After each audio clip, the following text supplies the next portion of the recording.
Hello friends, welcome you all. आज मैं आपके लिए जो वीडियो लेकर आ रहा हूँ, देखिए बात करेंगे समर सीजन की। अब आप कहोगे यार समर सीजन, चलिए देखते हैं। स्टार्ट हो रहा है समर सीजन और टाटा के हाउस से स्टॉक को देखते हैं, समझने की कोशिश करते हैं डिटेल में। काफ़ी कुछ चीज़ें सीखेंगे इस वीडियो के माध्यम से।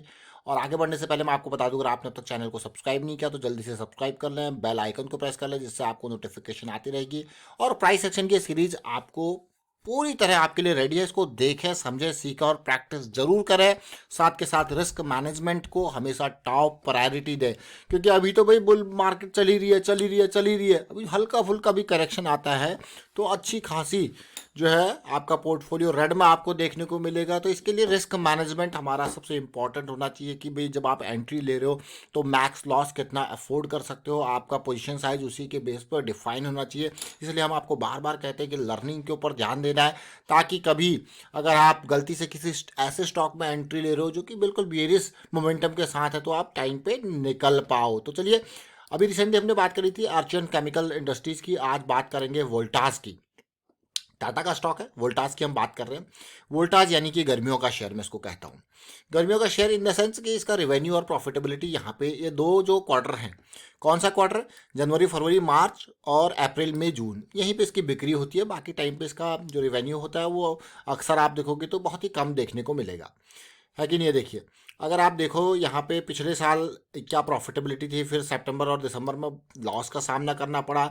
उसके बाद फिर से प्रॉफिटेबिलिटी आई, सितंबर में थोड़ा प्रॉफिट और दिसंबर में तो लॉस ही ने दिया। लेकिन अगर मैं ये वोल्टाज के शेयर की बात करूँ तो एक ऐसी कंपनी है, कम उधार है, जो कि एक बड़ा शेयर है। 36,000 करोड़ का मार्केट कैपिटलाइजेशन और 1100 के आसपास का प्राइस है। एसी की दुनिया का, कूलर की दुनिया में, ऑल्दो एसी की दुनिया में मैं कहूँगा एक बड़े सेगमेंट को इसने कैप्चर कर रखा है। इसी चक्कर में आप देखोगे कि जो इसका रेवेन्यू है ऑलमोस्ट 11,000 करोड़ के आसपास है, अगर पिछले 12 महीनों के नंबर्स को देखा जाए तो।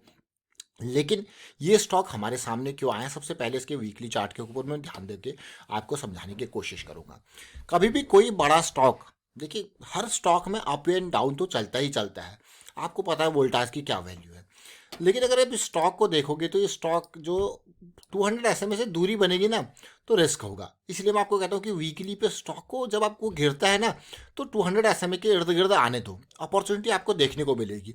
अब अपॉर्चुनिटी को देखना कैसे है? मैं आप अभी रिसेंटली हमने एक वीडियो ऐड किया था MACD के ऊपर। MACD के नज़रिए से कैसे आप अपॉर्चुनिटी को देख सकते हो, कैसे प्राइस एक्शन को समझ सकते हो। और ये V28 वाला वीडियो MACD को जरूर देखें। अगर आपने प्राइस एक्शन सीरीज में वीडियो नहीं देखा है तो थोड़ा सा एक नज़र इस स्टॉक के माध्यम से भी सीखेंगे, समझेंगे। अब देखिए ये गिरा 200 SMA के इर्द गिर्द आ गया, मतलब हमारा अलर्ट जोन हो गया कि भाई स्टॉक को अब देखना, क्योंकि गिर चुका है, अब कंसोलिडेशन देगा। अब गिर चुका है जब कंसोलिडेशन देगा, लेकिन इस लो पॉइंट को देखिए। अगर इस लो पॉइंट को अगर आप देखते हो, रडार पर रखते हो, तो आप देखिए फिर से इक्वल लोज बनाता है, कोई दिक्कत वाली बात नहीं। आप देखोगे डाइवर्जेंस, अब दूसरा लो बना दिया जून जुलाई में, है ना? तो जब इस तरीके से डाइवर्जेंस दिखता है, इक्वल लोज देखने को मिलते हैं, तो स्टॉक बिल्कुल सेट रडार में आ जाने चाहिए जैसे ही मोमेंटम में आए।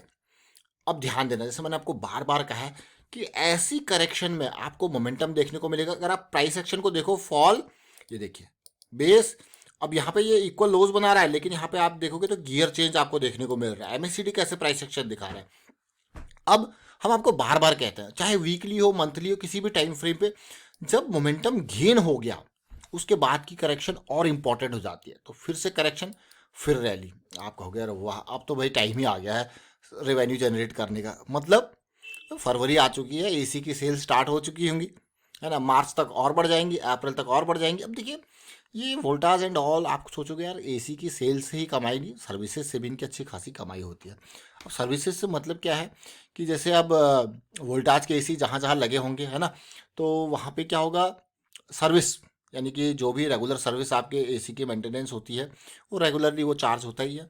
और वो रेगुलर सर्विस स्टार्ट होने लग जाएगी फरवरी एंड से, और वहाँ पे भी कॉस्टिंग बढ़ती रहती है और वहाँ पे भी इसका रिवेन्यू जनरेट होता रहता है। अब आप देखिए क्या क्लीन प्राइस एक्शन है।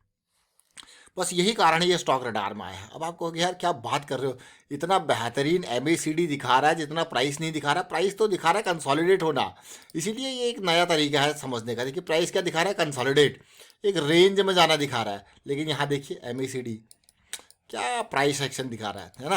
तो इस तरीके की सिचुएशन भी एक नया एंगल है देखने को। लेकिन जब इस स्टॉक को हम लेके आए थे आपके सामने, तो आप देखिए बिल्कुल यही उम्मीद थी इस तरीके से कंसोलिडेट करे और फिर वापस दे। और अगर मैं कहूँ यहाँ पे अगस्त 29 के आसपास का ये प्राइस था ऑलमोस्ट। प्राइस क्या रेंज था अगस्त 29 के आसपास, वो आप देखोगे। अगस्त 29 यानी कि जब ये मोमेंटम में आ ही रहा था, जस्ट स्टार्ट ही हुआ था, यानी कि ये लैग चल रहा था उस टाइम पे। और 850 के इर्द गिर्द का प्राइस आई थिंक होगा वहाँ पे।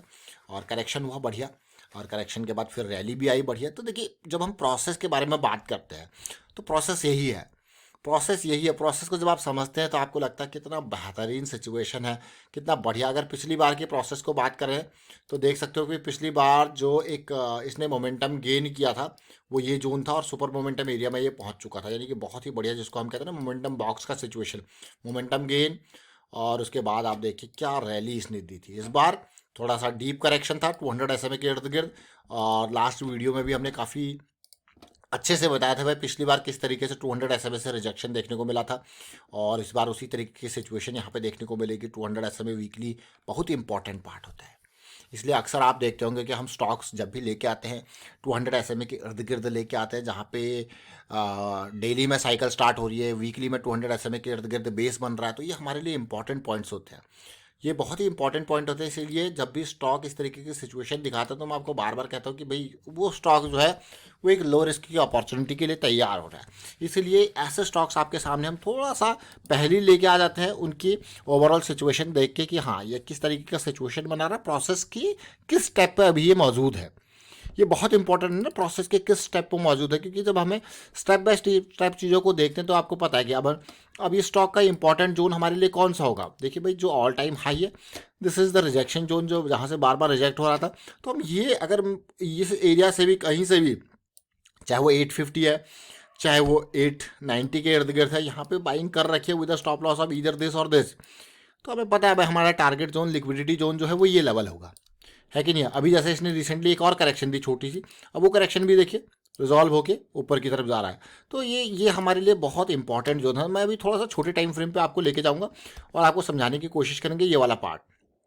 देखिए साइकिल स्टार्ट हुई, फिर से ये देखिए 200 SMA। देखिए कभी भी किसी भी स्टॉक में जब भी प्राइस एक बार 200 SMA की साइकिल स्टार्ट करता है डेली टाइम फ्रेम पे, तो अगली बार वो 200 SMA हमारे लिए क्या बन जाता है, एक स्ट्रॉन्ग सपोर्ट का काम करता है। इसीलिए तो हम साइकिल 200 SMA के बारे में बात करते हैं बार बार।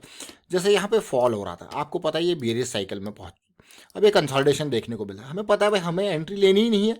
क्यों भाई, एंट्री तो हम तब लेंगे जब साइकिल स्टार्ट होगी। जैसे मैंने आपको कहा कि या तो यहाँ पे एंट्री लेंगे, है ना, जो अगस्त में जिस टाइम पे आपके हमने जो है अपॉर्चुनिटी, या फिर ये अपॉर्चुनिटी। देखिए कितना पेशेंस रखना पड़ा, पेशेंस तो चाहिए। अगर यहाँ पे भी लिए, यहाँ पे एंट्री लिया, आपको पता है स्टॉप लॉस आपका क्या है। तो ये आपका रिस्क, और रिस्क के बेसिस पे ही पोजीशन का साइज। अब इसने पहला मूव दिया, फिर से कंसोलिडेट किया इस टाइप पे, जहाँ पे मार्केट गिरी है कंसोलिडेट कर रहा है। और फिर अगला जो है ये जोन हमारे लिए बहुत इंपॉर्टेंट होने वाला है, 1350 के अराउंड का। फिर आगे उम्मीद करेंगे यहाँ कंसोलिडेशन करेक्शन दे, फिर आगे, क्योंकि एक बड़ा स्टॉक है। और अगर एक बड़ा स्टॉक मैं ये कहूँ कि ये इन जोन्स से अगर ऑलमोस्ट 50% के इर्द गिर्द का भी जोन टारगेट जो है ये दे दे तो कितना बढ़िया होता है, क्योंकि बड़ा स्टॉक है, ये छोटा स्टॉक नहीं है। इसका मार्केट कैपिटलाइजेशन 30,000 क्रॉस है। एक mid cap to large cap category में जाता हुआ स्टॉक देखिए, इंपॉर्टेंट। तो चलिए उम्मीद करता हूँ आपको ये समझ में जरूर आया होगा। और ये वीडियो का मकसद जो था वो आपको एक अलग एंगल दिखाने का था MACD का। वीकली चार्ट पे MACD, ये देखिए आपको यार क्या बात है। देखिए मतलब अगर यहाँ पे भी आप देखोगे MACD के डाइवर्जेंस को देखोगे आप, तो देखिए आप कहोगे अमेजिंग, देख रहे हो ना ये वाला पार्ट भी। तो क्या किस तरीके से सिचुएशन बन रही है MACD की। भाई MACD आपको एक काइंड ऑफ M फॉर्मेशन आप कहोगे दे रहा है, मतलब इक्वल लोज बना रहा है, फिर MACD एक हायर लो हायर हाई, क्या बेहतरीन प्राइस सेक्शन MACD आपको बना के दे रहा है, देख रहे हो। तो ये एक नया नज़रिया देखने का, और अगर आपने ये नज़रिया वाला वीडियो देखा तो इसको देखे, समझ नहीं देखा तो देखे, इसको अच्छे से समझे, सीखा, प्रैक्टिस जरूर करें। फिलहाल वाइंड अप करता हूँ वीडियो को, आप शेयर कीजिए, लाइक कीजिए, and thank you for watching the video.